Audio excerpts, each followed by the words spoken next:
Selamat malam bro, kita berjumpa lagi di channel Benny Indonesia.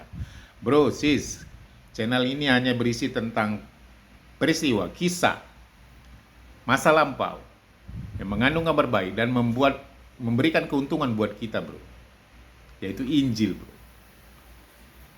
Jadi, kita hari ini mau membahas tentang Natal bro, masih seputar Natal bro, karena ini bulan 12 bro.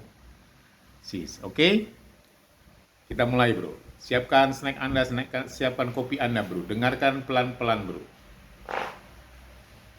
Dan ini juga mengambil beberapa materi-materi dari yang telah saya sampaikan di video-video saya terdahulu bro. Jadi saya sangat menyarankan bro, tonton video saya yang lama-lama itu bro. Jangan short-shortnya aja yang ditonton bro. Karena apa? Karena short itu hanya penggalan dari video yang panjang itu bro. Jadi sulit mengerti untuk kalau kita menonton video short aja bro sis. Jadi tontonlah video panjang itu bro. Agar apa? Agar mengerti dan mendapatkan keuntungan bro. Oke bro sis, kita mulai. Jadi kita tahu bahwa kenapa ketika Yesus pada video sebelumnya saya mengatakan Yesus menawarkan kepada Bapaknya, Allah Bapa itu untuk menyelamatkan kita bro. Jadi Yesus mengatakan, ini aku Bapa, utuslah aku. Dan Bapa menyetujui itu bro, Yohanes 3:16. Bapa menyetujui itu bro, agar Yesus menjadi juru selamat kita bro. Dengan turun dari surga menjadi manusia bro.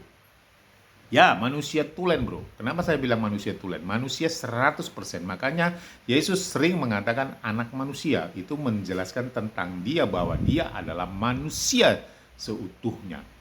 Jadi Alkitab mencatat bahwa Yesus mengosongkan dirinya. Yang dia adalah Tuhan mengosongkan dirinya dan mengambil rupa seorang hamba, yaitu manusia. Alkitab mencatat itu. Bahwa Yesus mengosongkan dirinya dan mengambil rupa seorang hamba, yaitu apa? Manusia bro. Manusia itu kosong bro. Dia hanya daging dan roh. Oke bro. Nah, Yesus itu adalah roh di atas awalnya. Jadi dia mengosongkan rohnya dari ketuhanannya dan datang ke manusia. Datang ke bumi ini menjadi seorang manusia. Kenapa seorang manusia bro? Karena apa? Karena manusialah yang secara sah dengan tipuan iblis memberikan segala kuasa yang diberikan Tuhan pada mereka di Taman Eden kepada si iblis. Nah, untuk itu, karena manusia memberikannya secara sah, Tuhan tidak bisa melakukan apapun untuk menyelamatkan Adam dan Hawa pada saat itu. Karena secara sah, Adam dan Hawa memberikan itu kepada iblis. Nah, caranya bagaimana? Ya itu tadi. Harus manusia sendirilah yang melakukan perlawanan kepada si iblis untuk mengambil lagi kuasa-kuasa yang telah dirampoknya dari si Adam dan Hawa. Kejadian 3, bro. Jadi, itulah dasarnya kenapa manusia, bro. Oke, bro? Nah, pada saat saya mau ceritakan ini, bro. Ceritakan bagaimana Yesus menjadi manusia seutuhnya. Karena apa, bro? Karena banyak pendeta-pendeta pada saat Natal ini, bro, suka mengutip-ngutip yang aneh-aneh, bro. Maksudnya seperti apa? Ada yang mengatakan, oh Yesus lahir dari perempuan yang tidak diinginkan. Yesus lahir dari keturunan seorang pembunuh, dari seorang pelacur bro, kan gitu bro. Jadi aneh saya rasa kalau pendeta itu menarik-narik dari garis keturunan seperti itu bro. Nah, jadi karena Yesuslah yang harus mengambil kembali untuk melawan iblis, segala kuasa itu dari yang dirampok oleh iblis dari Adam dan Hawa, makanya dia jadi manusia bro. Jadi Yesus mengosongkan dirinya dari surga bro. Dia roh. Pada saat di surga dia roh bro. Dia belum ada tubuh bro. Nah, karena untuk itulah bro, dia mengosongkan dirinya dari ketuhanannya mengambil rupa seorang manusia, seorang hamba, dengan lahir melalui rahim seorang manusia, yaitu Maria. Nah, melalui rahim Maria inilah Yesus lahir. Dengan cara apa? Karena Yesus adalah roh. Datang ke dunia ini dia perlu tubuh, bro. Bukan begitu, bro. Jadi Yesus itu perlu tubuh agar menjadi seorang manusia. Dia tidak bisa seorang roh aja yang datang dari surga ke bumi ini melakukan misinya. Tidak, dia perlu tubuh, bro. Dia perlu tubuh, dia perlu daging, bro. Untuk ditempatinya, bro. Untuk melakukan segala misinya. Misinya yang telah ditetapkan oleh Bapa kepadanya, bro. Nah, melalui itu, nah, Natal ini, bro, melalui Marialah, singkat cerita, melalui Marialah daging itu dipersiapkan, bro. Melalui Marialah daging itu dipersiapkan. Nah, saya cerita ini, bro. Daging itu, ya, tubuh itu dipersiapkan di tubuh Maria. Bagaimana caranya, Om Ben? Dia kan Maria itu adalah perawan, bro. Maaf cakap, belum berhubungan apa-apa dengan laki-laki. Dan Yusuflah mengambil dia sebagai istrinya, bro. Dan mereka tidak berhubungan suami istri, bro. Jadi pada saat Yesus masuk ke dalam rahim Maria, roh Yesus hadir di dalam rahim Maria. Maria perawan, bro. Jadi ingat itu, bro. Nah, bagaimana, Om Ben? Kan kadang pertanyaan seperti ini, bagaimana, Om Ben? Kan manusia diciptakan dari embrio dan sel telur, kan gitu. Nih, saya katakan sama Anda, bro. Berhenti Anda memperdebatkan itu. Berhenti Anda bertanya itu. Kenapa, bro? Karena begini, kita balik lagi pada Adam dan Hawa. Nah, Adam diciptakan dari tanah. Dan Hawa diciptakan dari dagingnya si Adam. Jadi Roh Kudus, dengarkan ini, bro. Jadi Roh Kudus mempersiapkan, membentuk tubuh Yesus dari dagingnya Maria, bro. Kenapa harus perlu embrio laki-laki? Sedangkan Hawa aja diciptakan Tuhan dari dagingnya si Adam. Sah, bro, sah. Cuma caranya yang berbeda, bro. Sah, karena daging dibentuk dari daging, bro. Adam juga dibentuk dari daging, Hawa dibentuk dari dagingnya si Adam. Jadi, bro, Roh Kudus mempersiapkan tubuh Yesus dari dagingnya si Maria, bro. Gak perlu sel telur itu yang diperdebatkan orang-orang, bro. Benar kayak gitu? Benar? Sahkah seperti itu? Sah. Kenapa? Karena Hawa juga dipersiapkan dari situ. Dibentuk dari daging. Jadi tubuh Yesus itu dibentuk dari dagingnya si Maria. Dibentuk dari dagingnya Masia. Dan masuklah Roh Kudus mengantarkan roh Yesus yang dari surga itu masuk ke dalam daging itu, bro. Dan besarlah Yesus. Benar gitu, bro? Paham gak, bro? Dan lahirlah Yesus.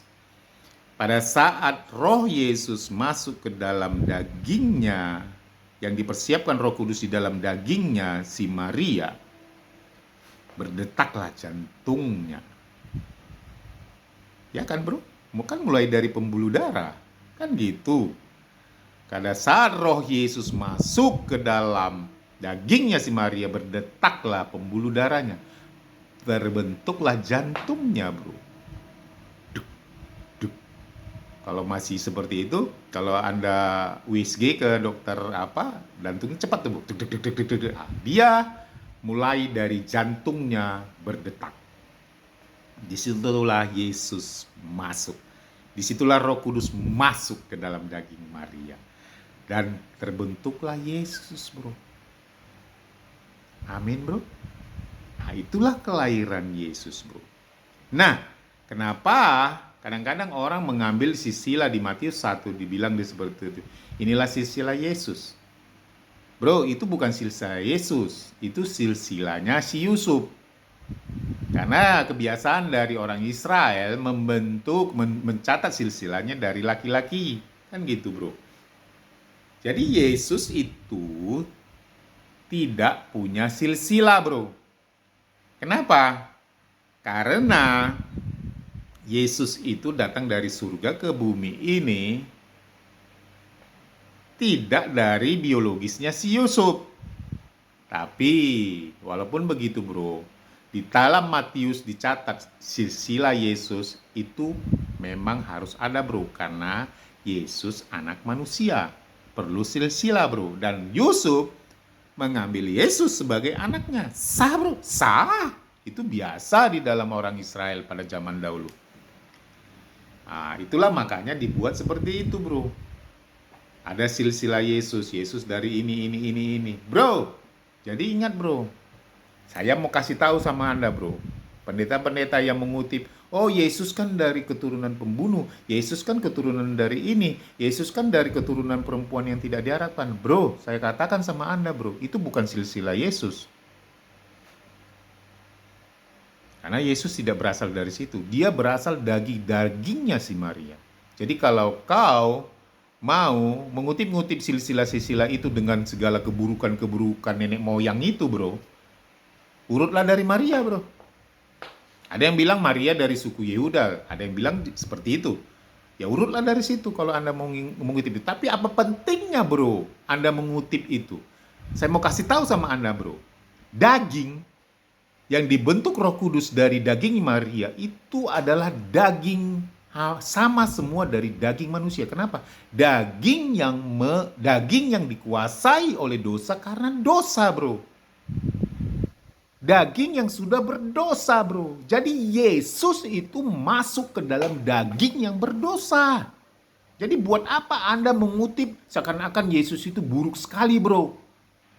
Sis, pendeta-pendeta yang seperti itu buruk kali. Oh, Yesus dari lahir seorang pembunuh, Yesus dari lahir seorang pelacur, Yesus lahir dari perempuan yang tidak diharapkan. Keturunannya seperti itu, bro. Saya katakan sama Anda, bro, Yesus itu tubuhnya adalah sama dengan tubuh Anda dan tubuh saya, bro. Tubuh yang berdosa oleh karena dosa, tubuh yang dikuasai dosa oleh karena dosa. Dari mana itu? Dari pengetahuan yang baik dan yang buruk. Pada saat itulah tubuh itu tercemar oleh dosa. Jadi Yesus tinggal, bro, saya katakan sama Anda, bro, Yesus tinggal di dalam tubuh yang dikuasai oleh dosa, oleh karena dosa, bro. Sama dengan tubuh yang Anda tinggali sekarang ini, bro. Tubuh yang suka, yang dikuasai dosa oleh karena dosa, bro. Tubuh yang berdosa, yang niatnya selalu jelek, bro. Inilah tubuh, bro. Nah, Yesus itu tinggal di situ, bro, sama dengan kita ini, bro. Yesus tinggal di dalam tubuh yang dikuasai oleh dosa, oleh karena dosa, bro. Roma mengatakan itu, bro. Sama dengan saya, dengan Anda. Yesus pun seperti itu. Jadi Yesus tinggal di dalam tubuh yang dikuasai, di dalam Roma dikatakan daging yang dikuasai oleh dosa, oleh karena dosa, bro. Oleh dosa. Sama dengan tubuh Anda, bro. Kenapa? Karena daging itu dibentuk dari tubuh Maria. Amin, bro. Nah, beda ya, bro, setelah Yesus bangkit, itu tubuh kembalian, tubuh tanpa dosa, bro. Itu bedanya, bro. Biar Anda mengerti mana tubuh yang dosa, daging yang dikuasai oleh dosa dengan tubuh kembalian. Nah, buat apa lagi Anda mengatakan, bro?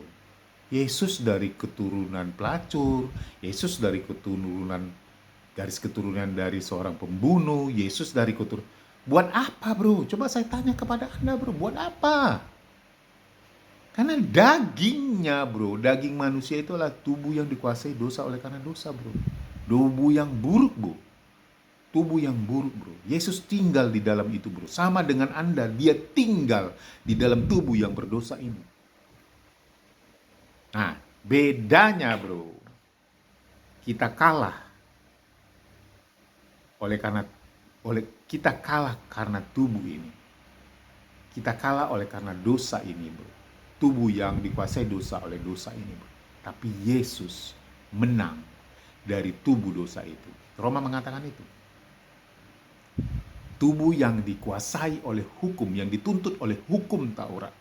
telah dikalahkan oleh Allah dengan mengutus anaknya ke dalam daging. Amin bro. Jadi Yesus mengalahkan sifat-sifat dosa dari daging yang dia tempati bro. Itu bedanya Yesus dengan Anda bro. Yesus dengan saya bro. Dia tidak berbuat dosa walaupun dia tinggal di dalam tubuh yang dikuasai oleh dosa. Jadi buat apa bro Anda menarik-narik silsilah-silsilah itu? Yesus dari keturunan yang tidak diinginkan, dari perempuan yang tidak diinginkan. Yesus dari seorang pembunuh, Yesus dari seorang perempuan pelacur. Buat apa bro? Anda kan tahu, sekarang Anda terbuka mata Anda bahwa Yesus tinggal di dalam tubuh yang berdosa.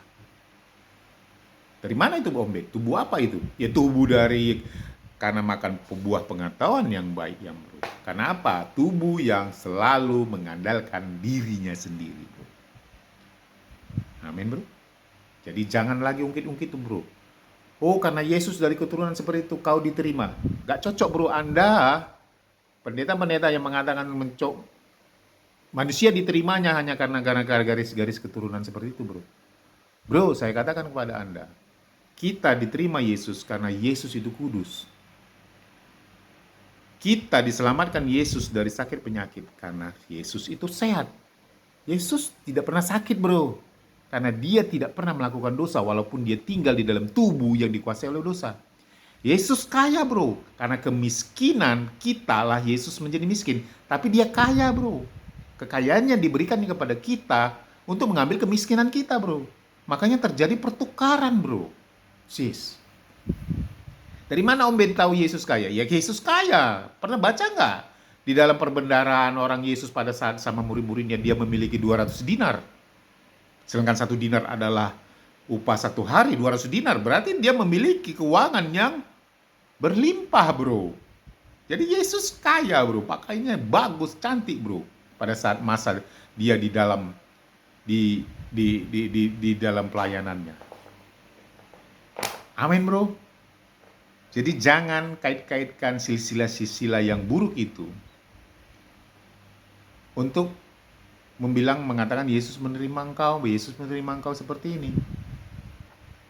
Tidak bro, karena sama aja bro. Yesus juga tinggal di dalam tubuh yang berdosa bro. Tubuh yang dikuasai oleh dosa. Sama dengan saya dan Anda bro. Amin bro. Bedanya dia kalahkan itu bro.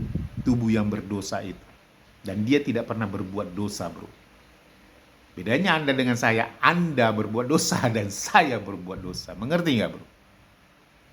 Nah, untuk itulah Anda perlu mendengarkan ini bro, sis. Pendeta-pendeta yang mengutip-ngutip itu bro. Gak penting Anda mengutip silsilah-silsilah yang seperti itu bro. Karena tubuh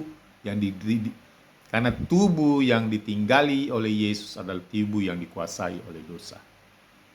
Daging yang dikuasai oleh dosa oleh karena dosa bro. Amin bro. Nah, untuk itulah sampai akhirnya dia bro. Sampai akhirnya dia menang bro. Dia taat sampai mati karena dia tidak berdosa bro. Amin bro. Dan dia mengalahkan iblis di atas kayu salib. Kalau bro ingin tahu apa yang terjadi di kayu salib, tonton video yang di belakang-belakang ini bro. Bukan short ya bro, tapi video panjangnya. Gitu bro. Nah, jadi bro, itulah kebanggaan kita pada Yesus bro. Jadi bukan karena yang buruk-buruk itu yang dijalani Yesus, sila-sila yang buruk itu dijalani Yesus, maka kita diterimanya. Kemiskinan kita diterimanya, sakit penyakit kita diterimanya, kegagalan kita diterimanya. Tapi karena kekayaannya bro, tapi karena kesehatannya, tapi karena kemuliaannya, tapi karena kepatuhannya kepada Bapaknya untuk melakukan segala pekerjaannya bro. Bukan karena kekurangan-kekurangan yang dikatakan orang-orang itulah bro yang buat Yesus menerima kita. Tapi karena kelebihan, keunggulan Yesus itulah yang membuat kita diterimanya. dan memberikan semua keunggulannya itu, memberikan seluruhnya, keselamatan, kekudusannya kepada kita, bro, dan mengambil semua yang buruk dari kita. Itu terjadi pertukaran, bro. Di atas kayu salib terjadi pertukaran. Karena Yesus disebut kudus karena dia tidak melakukan dosa satu kali pun, walaupun dia tinggal di dalam tubuh yang di dalam daging atau tubuh yang dikuasai oleh dosa, oleh karena dosa, bro. Amin, bro. Mudah-mudahan terbuka pikiran Anda, bro. Jadi jangan lagi buat khotbah-khotbah yang dari yang aneh-aneh itu, bro. Silsilah itu, bro. Yesus tidak punya garis keturunan, bro. Secara daging, kalau mau mengusut silsilahnya dari secara daging, ya usutlah dari Maria. Tapi orang Israel tidak pernah mengusut itu dari perempuan, karena hanya laki-laki lah yang punya silsilah. Maka Yesus anak Daud, ya nggak apa-apa, bro, karena Yesus anak manusia, dia perlu silsilah. Kenapa itu bisa terjadi? Sah. Kenapa? Ya memang Yusuf mengangkat Yesus jadi anaknya. Sah. Semua ahli waris daripada si Yusuf adalah Yesus. Yesus sah untuk menyandang itu. Amin, bro. Amin, bro. Selamat Natal, bro. Rayakan Natal dengan sukacita. Rayakan Natal bahwa Yesusnya yang terbaik, bro, buat kita. Kitalah yang buruk. Yesus memberikan yang terbaik dari dia, mengambil semua yang buruk dari kita untuk dia. Itulah di atas kayu salib. Amin, bro. Selamat Natal, bro. Tuhan Yesus memberkati.